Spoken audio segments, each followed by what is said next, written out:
The views and content expressed on the following program are provided solely for informational and entertainment purposes. They do not constitute legal advice. A podcast is not a substitute for retaining a competent, licensed attorney to advise you on your specific legal situation.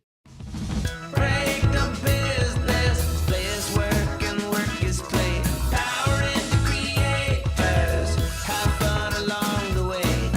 Break the business, doing what it takes.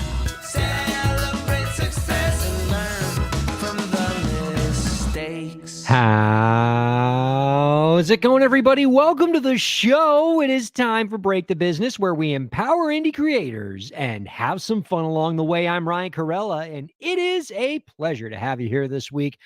Boy, oh boy, let me let y'all peek behind the curtain here, viewers and listeners, about what the last few hours have been like for me. The fact that we are on the air right now, that I am talking to you, that you are hearing from me, that we are interacting on a live stream right now, is nothing short of miraculous. I am coming to you now on this show on a new computer. My old computer, the one that we used for every other episode of Break the Business, up until the one last week, just pooped out on me. In fact, right after we recorded last week's show with producer Lauren, like 2 hours later, the computer just said, "That's it. I'm done. 407 episodes was enough. I can't do this anymore," and it died. And so we had to get a new computer. We got it in here. We installed it. We set it up today. And up until about 8:59:57, we were still downloading drivers and getting hardware installed. And we barely got this one in on under the wire, but we're on the air. You're all seeing me. You're all hearing me, and I couldn't be happier about it. But it also means that with this new computer setup, with this new software and hardware, this whole thing could fall apart at any second. And if that does happen, I will leave you in the very capable hands of our co-host this week, musician, investor, frontman for Gideon King and City Blog. Gideon King is joining us. Hi, Gideon. Howdy, how are you? I'm sorry about your technological problems. I mean, I'm not really sorry, but I'm kind of sorry. It's nice for you to say. I mean, I know you really don't care. No, not really. But, not really. I mean, I'm all for the lip service. That still makes me Right. feel good. Cool. It's great to see you. I have it on good authority, Gideon, that it is your birthday week this week, that your birthday is upcoming. It's imminent, perhaps, is the scary word for it. I don't know what stage of your life you're in, whether you are happy that birthdays are here. Are you not happy birthdays are here? I'll say this, though. When I think of the two populations, Gideon, that I know have amazing birthday celebrations, I think of musicians. They always have a great time on their birthday.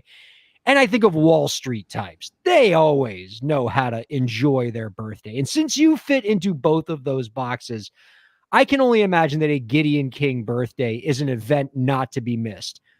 Can you reflect on the birthday? What are you going to be doing this week? I mean, I'm going to get really sullen. I'm going to close the door. I'm going to play guitar alone. And, when my wife comes in, I'm going to be like, "Don't look at me, get out." I'm not going to try not to make any eye contact with anyone. And I'm just going to wallow in the fact that, I'm getting older. And then hopefully the day will pass without any violence or, legal problems. And then I'll pretend the whole fucking thing never happened. Yeah. Yay! Yeah. Fine. Yeah. That was the saddest thing I've ever heard. Yeah, Come no, on. no.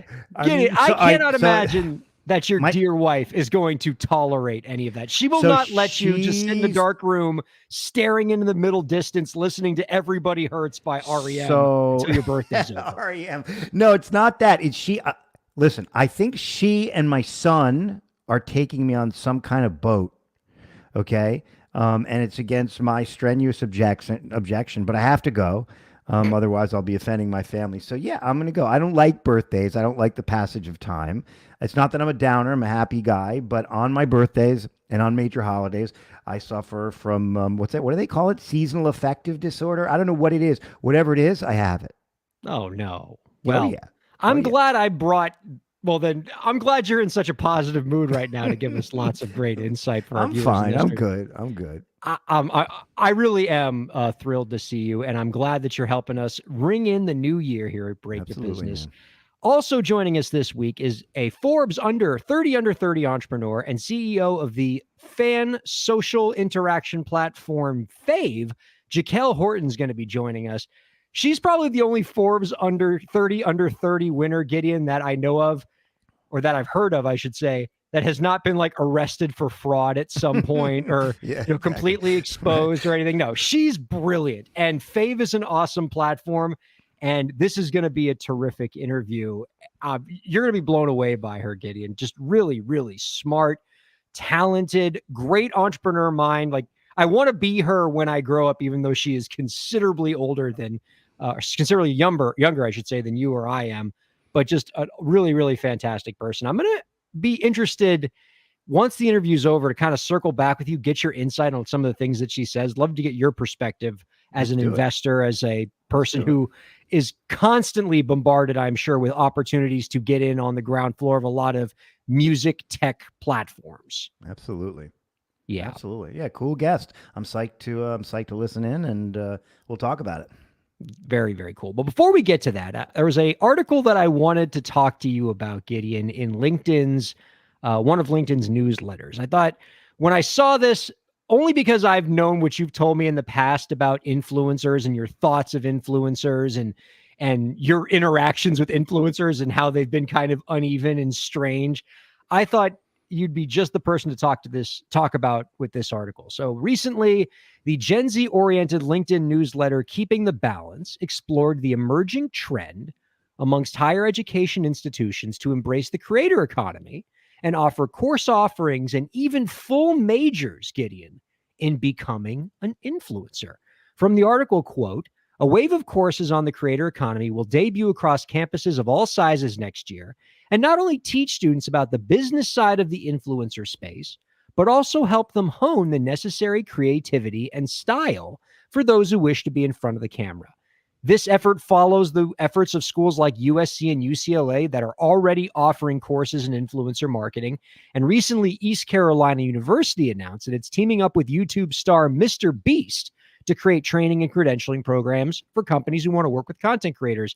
And this past fall, Arkansas Tech recently launched an entire major in digital content creation. So academia is getting into the influencer craze. They want to train the next generation of influencers, and knowing how Gideon King thinks about influencers, I can't wait to hear what he thinks about this. I mean, listen, I've already been negative about my birthday, so I have to contain the tidal wave of negativity that's overcoming me with you even mentioning that academia is embracing the influencer world. If I've ever seen a top in my entire life, if I've ever seen an indication that something's getting overcrowded, this would be it. First of all, actually, even though the influencer economy, as difficult as it is to actually define what that is growing. And there are more influencers commanding advertising dollars. I'm not denying the gravitas of that trend.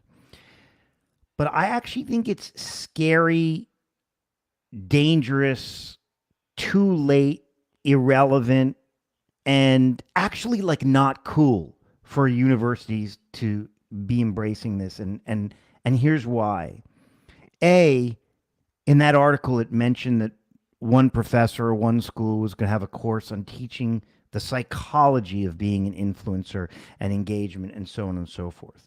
I can tell you right now that the really that the people that are influencers on a huge scale, like Mr. Beast, who you mentioned, who grew up in an evangelical background, who has Crohn's disease, who has 220 million followers, who has said wildly offensive things online and actually taken positions that are diametrically opposite to those offensive things, that he's like a mixture. He's like a cocktail of so many psychological crosswinds that you could never possibly teach anybody that complex web of psychologies or countervailing psychologies to be compelling the way he is. And he is compelling. This is a guy who dropped out of school to study virality. This is a guy who's been influenced by so many competing concepts that even attempting to recreate the personalities that impact on the world the way he is like saying, I'm going to teach you how to be the next Miles Davis. I'm going to teach you how to be the next David Bowie. And so I think that like having colleges or universities try to teach kids to be influencers is actually a fool's errand. But I think it's even worse in some ways.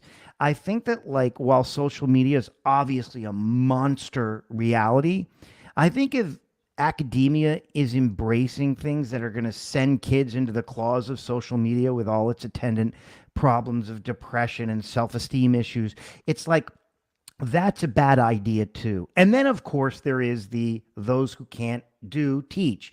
No offense, of course, to all the wonderful teachers out there in the world, many of which, well, that's not really true, a few of which influenced me in whatever success that I've had. But the truth is that the great musicians I know dropped out of Berklee School of Music after the first year or two. The best business school people, the best business men and women that I know look back at business school and frankly business courses as kind of like some kind of overly clinical joke.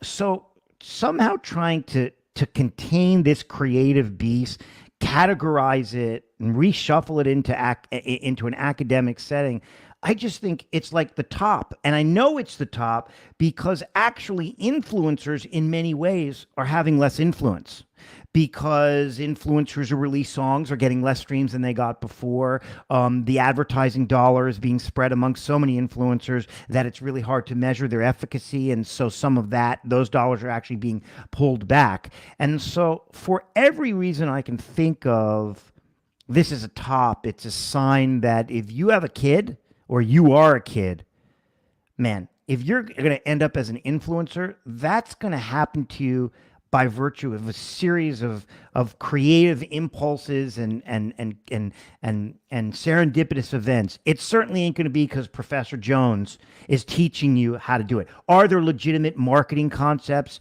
and engagement concepts that can be transmitted to people? Sure, of course. I'm not denying every single element of this effort. You can't, no one can unilaterally dismiss something that's taking place in an organized way. But I'm coming pretty damn close to feeling that it should be unilaterally dismissed. I'm just not into it, man. I mean, sorry if I've offended every other listener at least. Pardon my ignorance on something, Gideon. When you refer to something as a top, what does that mean? Oh, so in the early 2000s, when internet stocks were trading at $3,000 a share, but they were making no freaking money, academics were forming departments around how to build the next internet billionaire. In the nifty 50s and the 50s, people were saying, how do you find the next best drug? And academics were doing that. By the time academics are pulling their car into a lane, that lane's overcrowded. And so, I know one thing, the influencer world is overcrowded, and I'm seeing it. I'm talking to people building, influencing businesses right now, coming to me, asking me for help, money, or advice. I tell them I don't have any advice because I'm not an influencer, and it's a really hard thing to sort of come to professionally. So my advice to people is, if you want to be an influencer, don't take freaking influencer courses. Become literate, become smart, read books, listen to music, become a quirky, well-rounded, psychologically interesting, literate person. But for God's sakes, take some real courses, not the psychology of influencers. I mean, or either that or just jump off the top of a building, one of the two. Producer Lauren, can you put that comment back up again that we saw? That was... Gideon, I don't even know if Gideon saw this in the middle of his speech. Daniel Neruda writes, oddly, I'm mostly agreeing with Gideon today. I think I can speak for Gideon when I say you probably could have done without the oddly there. Why couldn't you just say you agree with Gideon? Like, I'm as shocked as you are. I agree with Gideon today. Daniel, I take your friendship any way I can get it. I mostly disagree with Gideon, but I will say I agree with you on one point, Gideon, is I, as a business school graduate, as a business school professor, I am skeptical of business schools' ability to effectively teach how to be an influencer, right? Something about a 65-year-old tenured marketing professor trying to teach a 21-year-old college student how to use TikTok. That doesn't really make sense to me. But that's the same complaint I always had about like music business programs at colleges, where oftentimes the professors know less about today's music industry than the students that they're teaching. But let's say we can get past this hump, right? Let's say that a business school or some higher education school could create a really good curriculum in this and bring in the right people for it, right? You bring in your Mr. Beast. Like, let's say the University of Miami, for example, where I teach and where I went to school. Alex Earl, the super famous TikTok star, was a graduate of the UM Business School. If they brought her in to help develop this program and like actually create something that would be valuable and actually have the right content in it, I love the idea of a influencer oriented degree program because I mean, for simple reason of how practical it would be. I did a traditional business school curriculum. As you noted, Gideon, much of what you learn in a traditional business school, not particularly practical, just a lot of textbook stuff. The marketing class I took, it was the 4 P's of marketing and how to do market segmentation and a bunch of stuff that I never used again. Now, in my current life, I would have really benefited if my college taught me how to do digital marketing, how to do social media, how to edit video content, how to make digital content, how to podcast, right?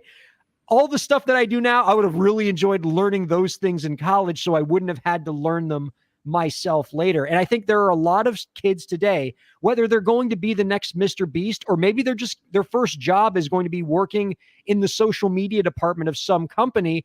The skills that you would learn in an influencer degree program, how to edit videos, how to promote things on social media, how to make TikToks, that's valuable. An employer could find those things more valuable than, say, if you just spent a 3-credit course on learning what the 4 P's of marketing are.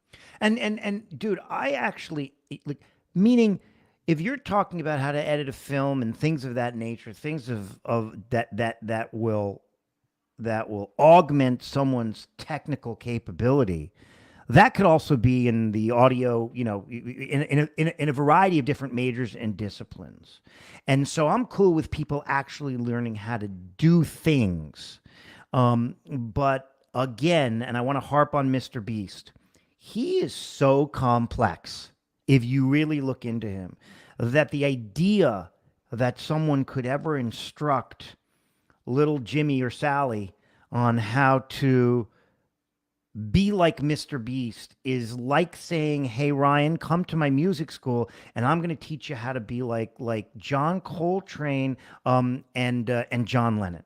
Okay. It's literally that far-fetched in my view. I don't deny what you're saying at all. Clearly, if they're transmitting skills and things of value, but here's the problem. It's kind of like what Charles Barkley said about the NBA. He said he gets really bummed out when he goes to high school. And high school kids are all like, well, I want to play in the NBA. And Charles Barkley's like, well, really almost no one makes the NBA. And I'm 6'8" and 290 pounds. And like, it would be really good if you learn some math and like learn some English.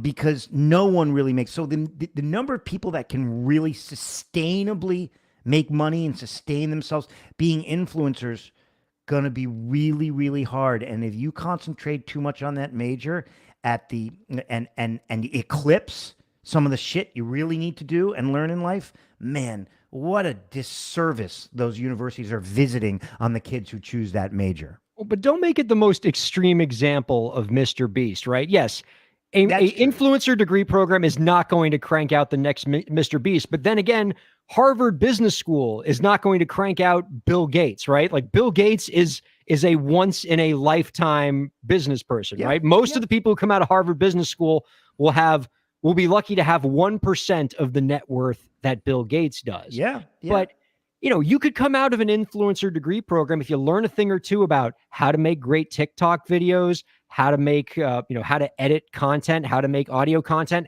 how to produce podcasts, how to manage your income, maybe learn the personal finance concepts that an influencer should learn. Those are all useful transferable skills that you know are still useful for you even if you don't become the next Mr. Fair Beast. enough. And if they're gonna teach, and I'm gonna respond in a self-serving way. If they're gonna teach some people some real things, then I'm all for it. But just the idea of it being, like an influencer major program, oh yuck. Well, Yucky. what if they didn't call like, because I'm pretty sure the bachelor's degree program is not going to be called influencing, right? They'll give it some kind of name that makes it sound, less ridiculous. They'll call it Yeah. like digital content or, social media entrepreneurship or something like that. That's cool. Listen, I'm gonna just say to your listeners, there's a saying amongst musicians, and it's a joke. And people say, "Oh, you went to Berkeley and you can play anyway?"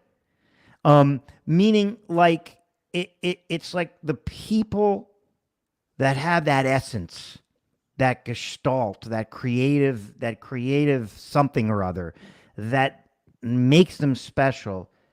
They never drew from an academic setting to ooze out that special creativeness. They just didn't. Now, obviously, if you're a violinist in some orchestra, yes, there's technical training.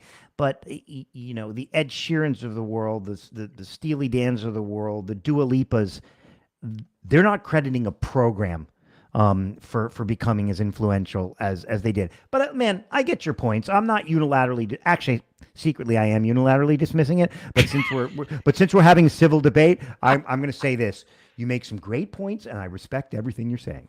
Yeah, I mean, I've heard this in higher education before about how, all the best, the most accomplished Juilliard alums are the ones that dropped out halfway through. Absolutely, dude. That's just the fact. The most accomplished music school alums drop out halfway through. The most accomplished business school alums dropped out halfway through, or like Zuckerberg didn't even finish their bachelor's degree program.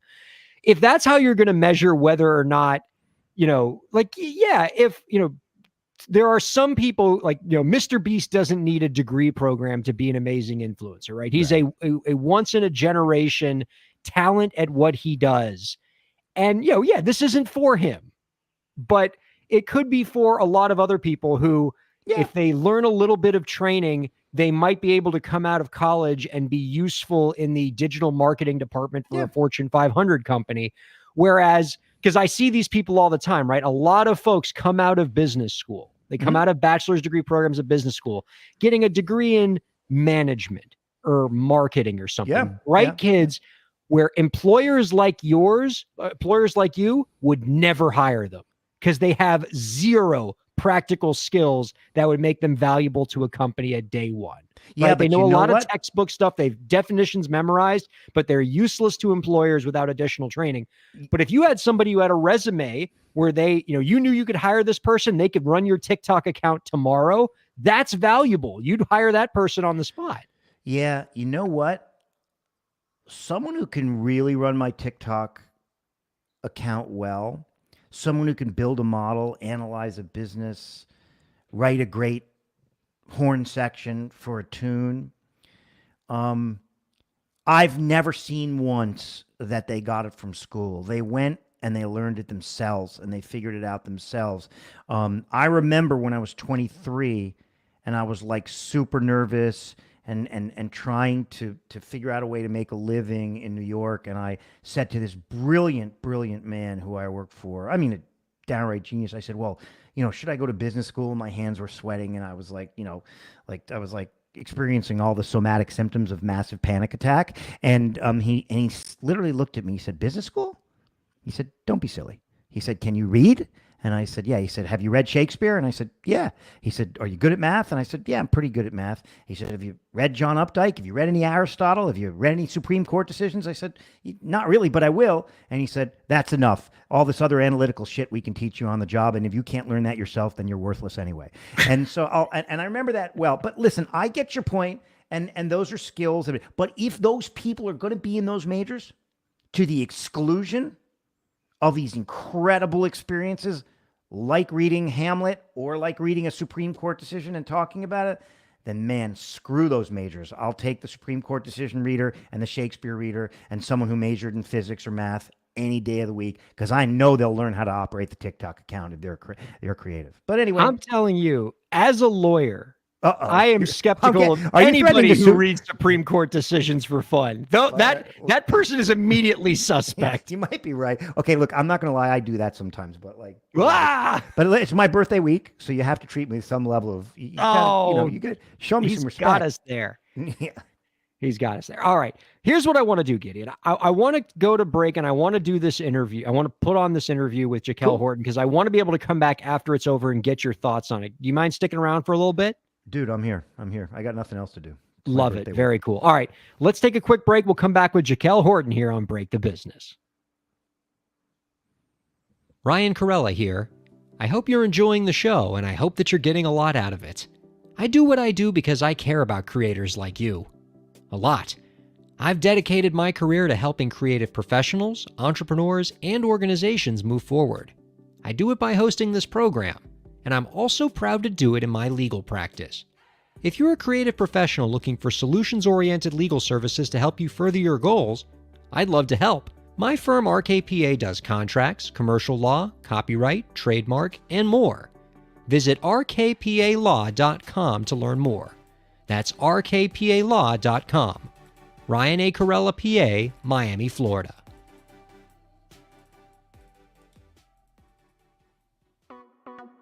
Streaming services for Break the Business provided by LEK Entertainment. LEK Entertainment is a full-service entertainment company offering everything from consultations to full-scale events and productions, including audio and video productions, voiceovers, staged theatrical productions, script and music development, and streaming services. For more information, visit lekentertainment.com. LEK Entertainment wants to help you bring your story to life.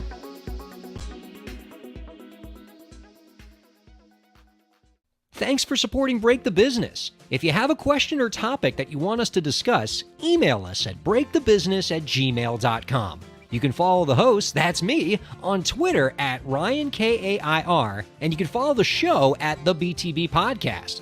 Be sure to subscribe to the show on Twitch, YouTube, and Facebook, and on all major podcast platforms. And now, let's get back to the show. Happy New Year, and welcome back to Break the Business, all you lovely humans. Thank you for checking us out, wherever you're checking us out, whether it's on Sirius XM 145 Slam Radio, whether it's on all major podcast platforms, whether it's on live streaming platforms like Twitch and YouTube Live, wherever you are checking out this program. We are so darn glad that you are. Ryan Kairalla here with Gideon King. Let's go right to our interview with Forbes 30 Under 30 entrepreneur and CEO of Fave, Jaquel Horton. Our guest this week is a Forbes 30 Under 30 award-winning entrepreneur who is the founder and CEO of Fave, a social platform dedicated to empowering super fans of artists. Fave was named the 2020 Startup of the Year and was selected by Fast Company as one of the most innovative companies of 2022. You can find out more about our guest's work by visiting faveforfans.org. We are happy to welcome Jaquel Horton on to Break the Business. Hi, Jaquel. Hello, how are you? I'm doing so well. Love anybody who is in the fan engagement business because that's such an important thing for indie artists to invest in. And the fact that you've created a whole platform dedicated to it, mwah, chef's kiss. Before we get into Fave, Jaquel, I want to talk a little bit about your origin story. I'm always impressed by the folks who come out of the PM world for companies like Google, and you worked as a PM at Google and at YouTube, and I would imagine along the way that experience taught you a lot about the role that technology could play in serving artists. Could you speak to that a little bit? Of course, happy to, and thank you again for having me. So yes, I mean, I think everything that I have poured into Fave and the company and the dynamic around fandom was because of my learnings, not just as a PM, as in the role of how to do it, but also what I was driving when I was at YouTube was the creator world, the creator space. I was the one building the tool set that creators used. And so everything I learned about building product, gaining empathy for my users, trusting them over even the higher level execs at the company, right? And what they wanted, all was through creators. So to say that they have a big space in my heart is an understatement. I absolutely love independent creators and making them thrive, right? That's everything that I love to do, in addition to their fans. So I'd say there's a few things that I learned. One was, and this is squarely within being a product manager, with anything you work on, is conviction. Believing deeply in what you are doing, even if other people think you are crazy, and pushing that forward with tunnel vision. And frankly, I think a lot of your listeners probably feel the same as artists, right? Thinking that everyone might not understand their sound, understand their thinking, or even their drive to pursue this career, but they do. And sticking to that is where you find the best success, when you just say, yep, I ignored everyone else and just stuck to my guns. I'd say, as a founder, as a PM, and as a creator, that's absolutely the most important trait that you would need, for sure. Then I would say, in the space itself, right, understanding what creators actually wanted and what they actually needed is where I said, so maybe like existing multi-year roadmaps at this fancy company, that's not the source of truth. The source of truth is, in fact, the voices of these creators. And so maybe even one quick anecdote, I started a program at the company. I'm trying to remember what year, maybe 2014, like back in the day, called Creator Love. I think it's evolved now into a more formal name, but it was called Creator Love back then, where I would bring in creators into the offices of YouTube to sit down with the engineers so that the creators from their mouths can tell them the asks that they have about the product, the experience of, I want to have my videos react like this, or the capability to do this, or I want to engage my audience this way. And then hear and gain empathy from these creators was frankly the most effective way that I was able to get any vision like through the company, for them to just hear it from these creators. And so I took very much from it, to stick to your guns, the love for connecting with people, and frankly, like, users are my boss is like my slogan. The best way to get something done is just talk to these folks, talk to these creators. So yes, learned a ton. That's funny to me that in a lot of these entertainment technology companies, it takes somebody like you to tell these people what should be intuitive, right? Hey, if we're going to build platforms that cater to creators and their fans, like YouTube, we should probably get some creators in the room and ask them what they need and how we can make this platform more effective for them. But you're saying this probably isn't happening as much as it should in tech.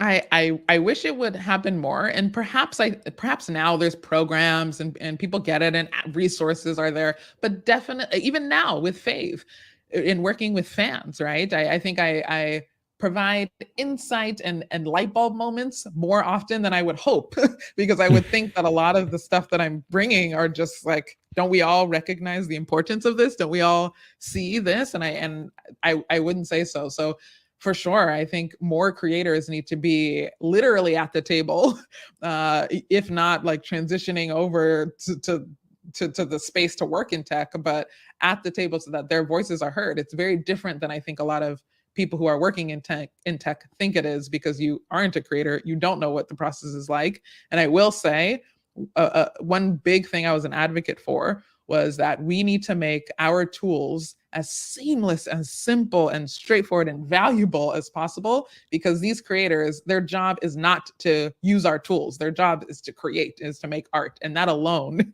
is such a meaty process that the least they should be concerned about is like how to upload a video, And so, yeah, it needs to be heard much more.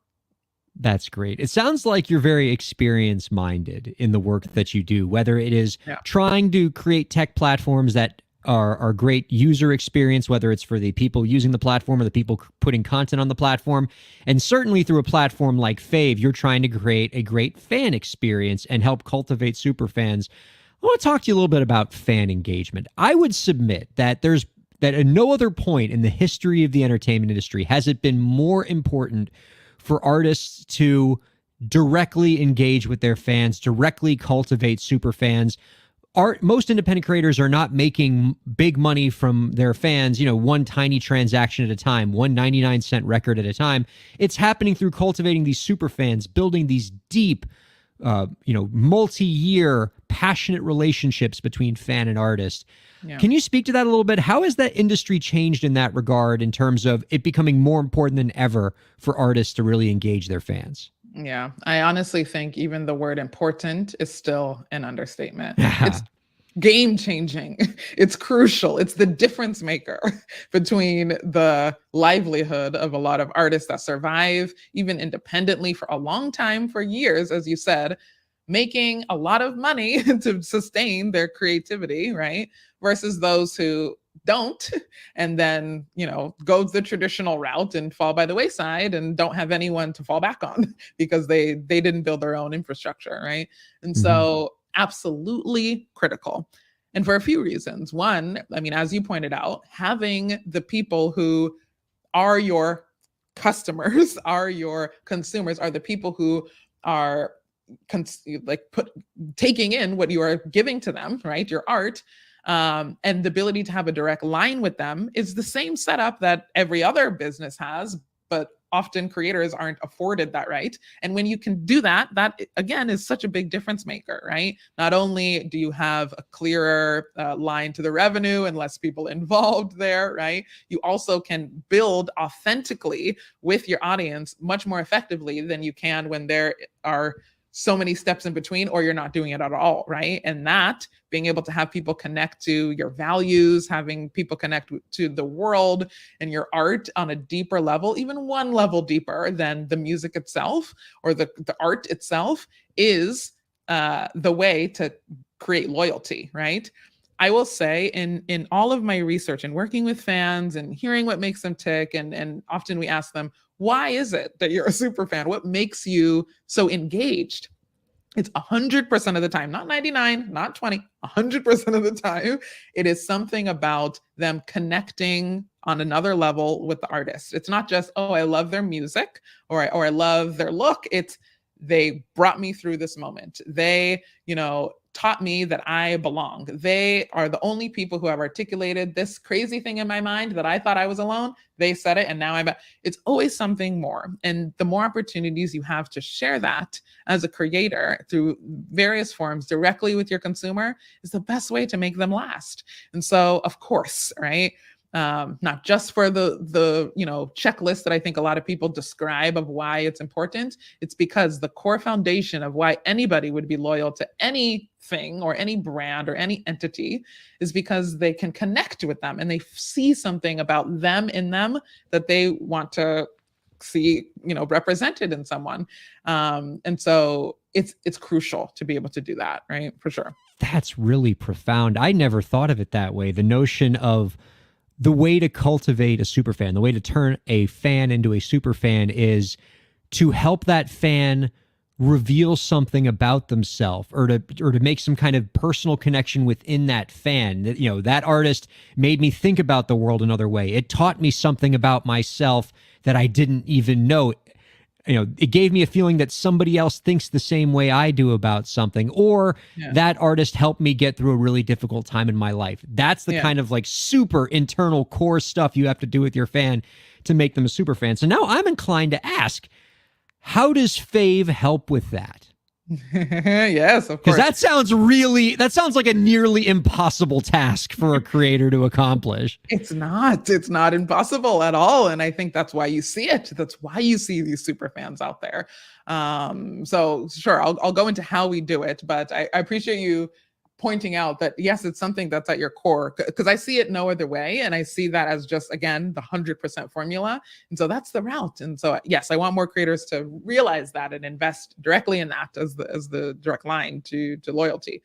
But how we do it at Fave. So we, as I shared, went through a number of different research angles to see what it is that fans actually want. And just as I shared in the beginning, I went straight to the source and asked fans, hi, what are you struggling with? What are you frustrated by? What would you want to see more of? And so much of it was not just the cookie cutter answers of, oh, I want to meet my favorite artist, or, I want more music releases. It wasn't that. It was, I want to be able to connect with the other people who also have resonated with this artist, or I want to be able to, I don't know, maybe kind of gain something from all of the hard work that I put in, where some of these fans have full-time jobs worth of activities that they're doing, or I want to be able to have my own art that I've created inspired by my favorite artists, see the light of day or have people appreciate it. It was things like this that were these other activities that they were doing because of the artist that they love or because of the creator that they love, that they wanted to be a part of the ecosystem more rather than just some side thing that they were doing, right?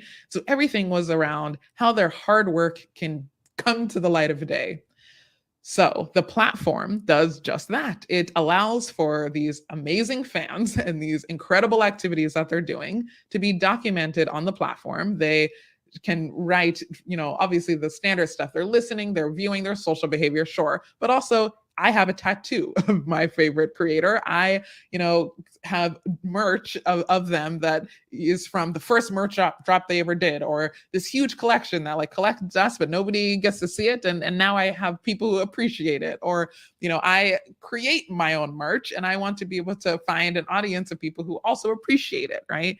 And this is what it is. So you record all of those things. From there, you earn status, you earn levels, you earn that recognition that a lot of people were seeking, whether it's a verified fan and you get early access to things, or a badge that celebrates the fact that you went to multiple shows on the concert leg, or that you have been a fan since 2013, or this and that. Again, these very unappreciated moments that fans, or activities that fans have. And you get to celebrate all of those with other people who are just as amazed by this artist as you are. And it's not just this kind of pool of 2 million followers like you would see on other social networks.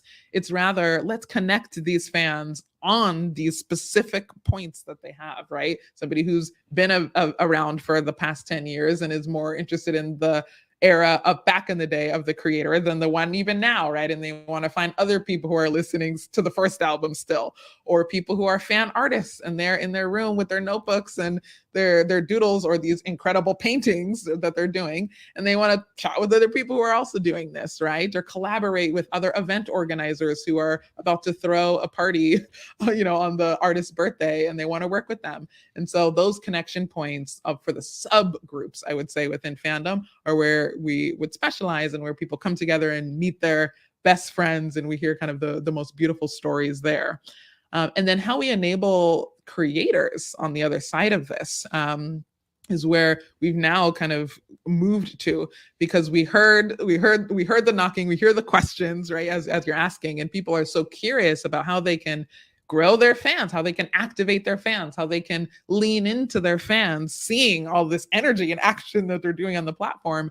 And so we allow a few things now for creators. One, insights and understanding and knowledge in a way that isn't just like graphs and data that is difficult to like parse, right? But rather you be able to like type a question in natural language and say like, who are my influential fans in Paris, right? Or like, how many of my fans are coming to my show, right? Just like things like this. And we will do the hard work to figure out what influential actually means and which fans are in Paris, and show that back to you so that you can message them if you want them to help you to promote, right? Or have them be the ones to like spread the word, or offer those who aren't attending the show a discount for the next 3 days to encourage them. Little tools like this that allow fan engagement to go from this kind of mystery world of like, I don't even know where to start, or I don't even want to start because how am I going to break this mystique that I have to keep up as a creator?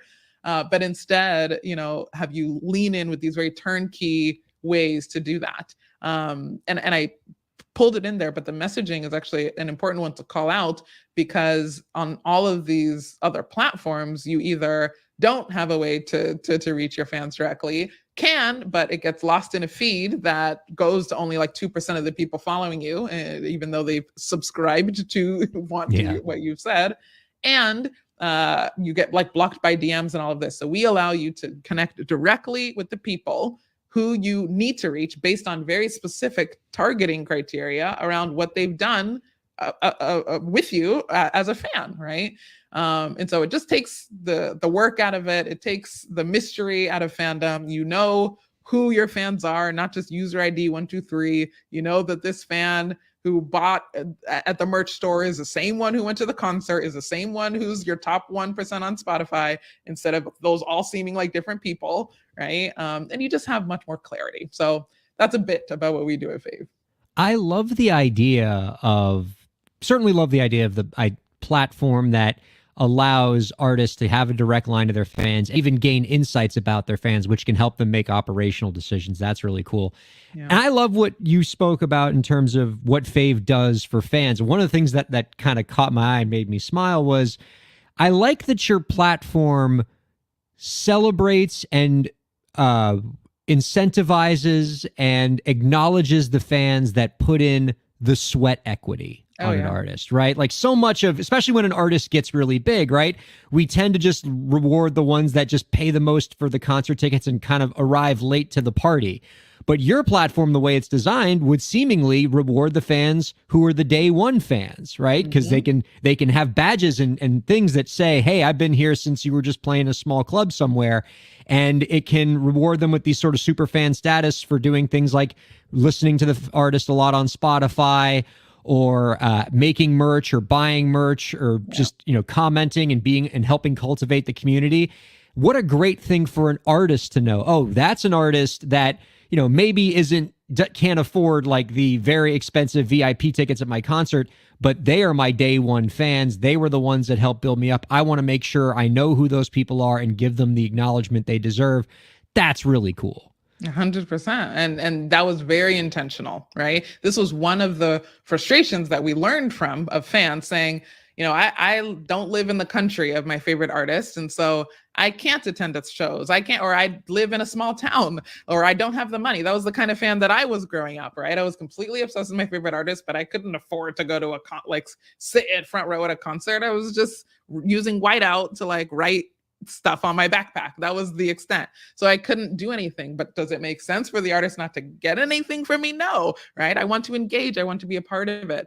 And so, you know, from people not feeling like they could meaningfully contribute or that they could do anything to support their favorite artist if they didn't have the funds or the access to, was silly. And so we designed the system and the way you earn and what you could earn intentionally, frankly, off of sweat equity. And if you could afford to do the things, great, that's fine, but it doesn't outweigh or beat or surpass those who have put in the work as a fan. Well, since you spoke about the challenges that fans have, if, say, the artist that they love is in another country, but you still want that artist to know how much you care about their art, you have sort of a similar challenge as a startup CEO, in that you're not based in the United States, where I imagine a lot of your activities happen. You live in Switzerland, is my understanding, which sounds amazing as a place to live, but probably comes with a host of challenges of trying to run a successful entertainment company. Can you talk a little bit about some of the unique challenges you have with your own situation?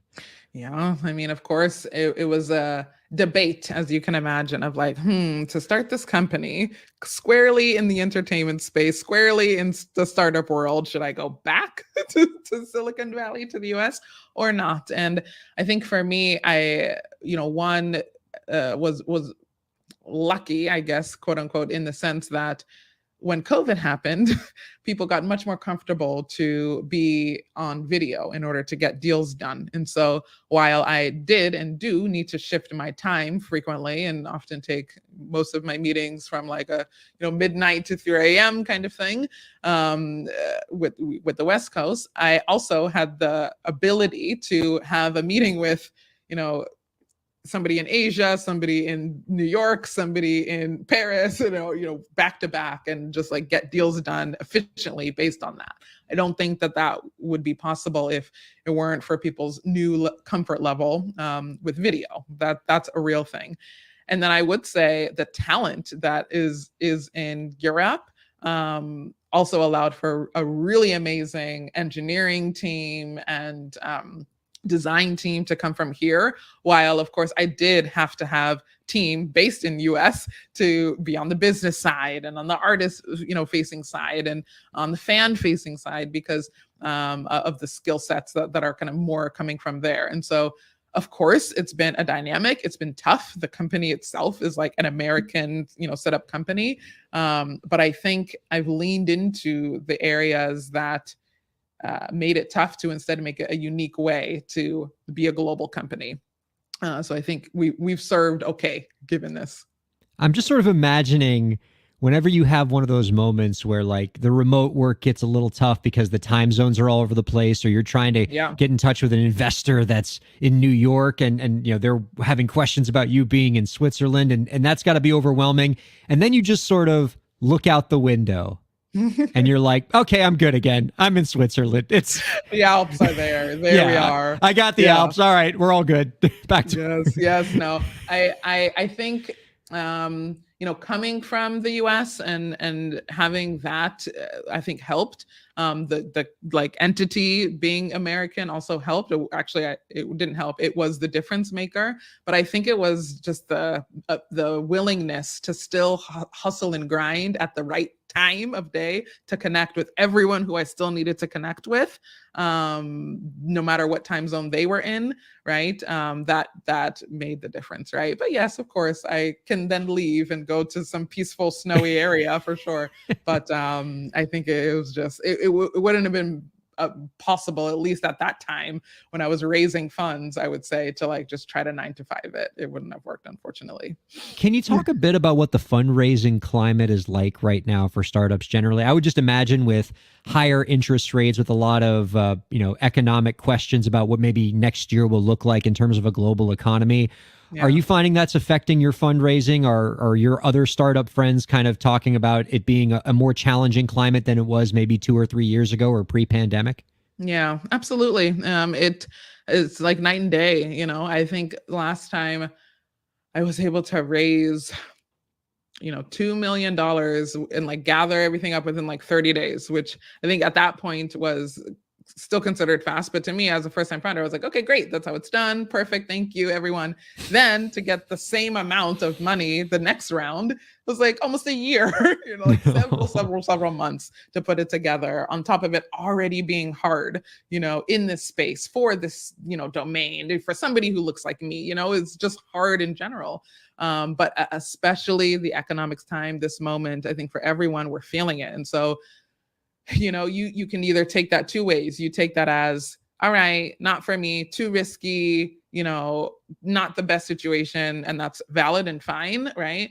That may come with other feelings of like failure. And this as a founder, it's really tough to kind of see the situation and see it happen so fast, I would say. You kind of attach yourself to what's going on, even though everyone's experiencing the same thing and it's not necessarily because of your company.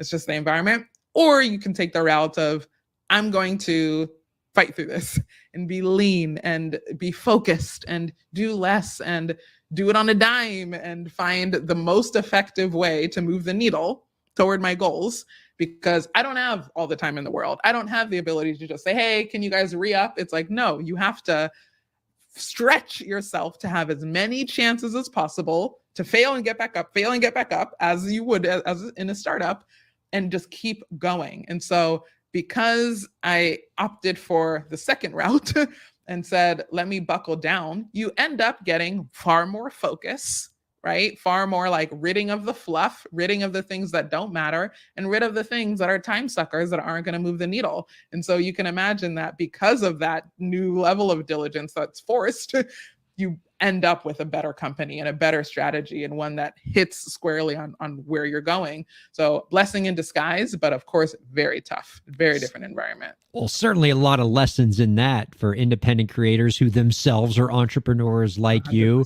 running their own business. Our guest this week has been Jaquel Horton, the CEO of Fave. You can find out more about her work by visiting faveforfans.org. This seems like a really cool platform for artists to get involved with. Love to help amplify it. Before we let you go, Jaquel, and this has been an absolute pleasure, so please don't be a stranger. Come back real soon. We'd love to have more conversations about what you're doing. But let's close with this. Do you have any last tips for the indie creators out there to help them move their careers forward? Amazing. Last tips. So I would say it probably goes back to what I started with, right? That conviction, that trust your gut. There's going to be everyone in the world that you are already experiencing telling you that, I don't know if this is the best. Forget it all.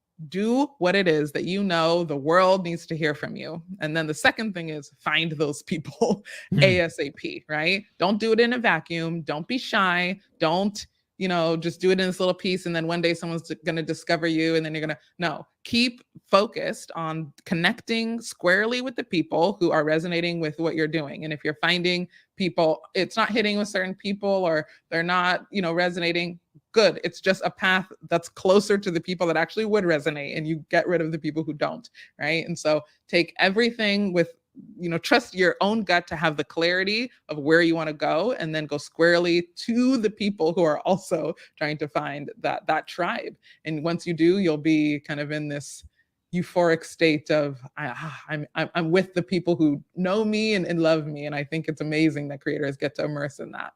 Oh, this conversation absolutely rocked. Jaquel, thank you Yay. so much for joining us this week. Of course.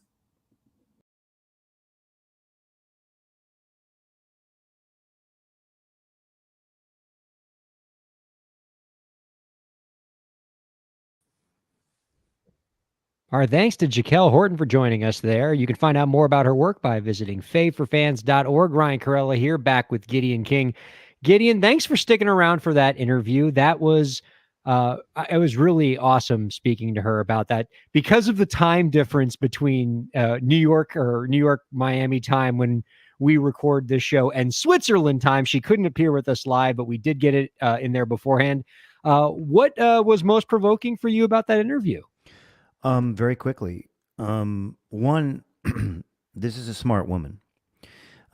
She has she has a hallmark of really smart people. She's honed in on a few basic principles, and she's sticking to her guns on those principles. She really talked to the customer, and she understood that this community-based thing is powerful, that fans want to know other fans, A, and B, maybe I have this reversed, really, A, that fans want to know the artist better, not just their songs, but they want to get a few layers deep into their skin, and then B, that these fans want to know other fans. And that really is the next logical progression in these types of platforms, and she's right in on that, very focused on that. And she just, to be honest, she just sort of reeks of competence and focus. And she's cool. She's undeniably cool. And it's a neat platform. I was actually researching Fave a lot in preparation for this interview. And one of the things that I thought was interesting is how seriously Fave takes this verification component, right? Yeah, yeah. Because there are points that you collect by doing things that show your fandom, whether it's streaming an artist's music or going to their concert or getting a tattoo of that artist, right? You get points for that. And once you reach a certain threshold where you can get badges on Fave actually manually verifies all of your fandom activities, right? They'll actually make sure that that tattoo is authentic because they know how important that verification status is, That's and cool. what it means to that community, what it means to that platform, what it means to that artist. And so I'd be interested to see what the cost structure would be for something like that. Do they have to hire like an army of people to, I don't know. verify tattoos? I don't know, but it's an important part of the platform, And- so I and, can see why you know, they and put their she- money into it. And she also had another feature of a successful person, which is she was also practical. She's saying, like, let's not make it hard for artists to use these platforms. Let's make these musically and procedurally ergonomic. Let's make these things, easy to use for artists to upload and download. And she's saying, like, let's we're not just up here in the clouds philosophizing about all this. We're also going to make a tool, and that tool's going to be hopefully pretty darn easy to use, just like your dashboard's near your steering wheel and your steering wheel's near your, you know what I'm saying? It's musically ergonomic. And so, man, I just thought she was very cool and very smart. I'm not sure what else to say. It is such an important lesson for entertainment tech platforms out there to realize. There is a lot of money to be made if your platform has a stupidly easy user experience for the creators. Totally true. Right? Because a lot of what you have to do as a creator in the entertainment business on tech platforms is really hard. Like when you think about putting a album out onto Spotify, there's a lot of steps there, and there's a lot of legal complexities about licensing and rights management and dividing royalties. It's a big pain in the butt. If you can create a platform like a DistroKid that makes that stuff really easy, Yeah. you can make a lot of money. I look at this platform that we use to put on Break the Business every week, StreamYard, right? To put on a television show each week that has guests from different parts of the world, that brings in videos, that allows us to share all Yeah, this it content works and great. stream it to multiple platforms simultaneously. Yep. On the surface, that seems impossible. StreamYard has made it fantastically easy for us. And as a result, they have grown so much as an organization. This is not a sponsorship. I just really love StreamYard. And I know producer Lauren and Gideon does as well. But if you can make great platforms like that, it makes all the difference. So, I mean, Jaquel is absolutely right in her perspective there. I'm curious, Gideon, about, and I know we're going a little bit over time, but I got to get your perspective on this. What I also thought was great about her platform is to me, it signals a shift in the kind of platforms that, kind of tech platforms that I think are going to become more prevalent in the entertainment industry, where it's less about content, right? There's a lot of entertainment tech platforms that are content centered, Spotify, DistroKid, right? It's all about the content. This is artist centered, creator centered, and fan centered. And I think that's the future of entertainment tech. I'm just curious about your thoughts on that. And are you seeing any investment opportunities in your own world that kind of cater to that marketplace? Yeah, this is like Back to the Future, or, it's because the experience of listening to music and sort of falling in love with an artist has been lost in this extraordinary mechanization, if you will, this mechanical output of music from Spotify and so on. And you and I have obviously, we remember the times when people went and bought records, and then you looked at the artwork, and then you saw the handwriting of the artist, and you saw the musicians on it, and there was this immersion, not just into the music. Sometimes you looked at the record cover for like hours and read their writing on it before you even listened to the record. And so if you really think about this, what's actually happening is we're going back 40 years or 30 years where fans want to relate to the artist and need a way to do it. And that pipe, that modality for relating to the artist has strangely, with all of this incredible technology, kind of been, it's kind of lost, it's kind of gone by the wayside.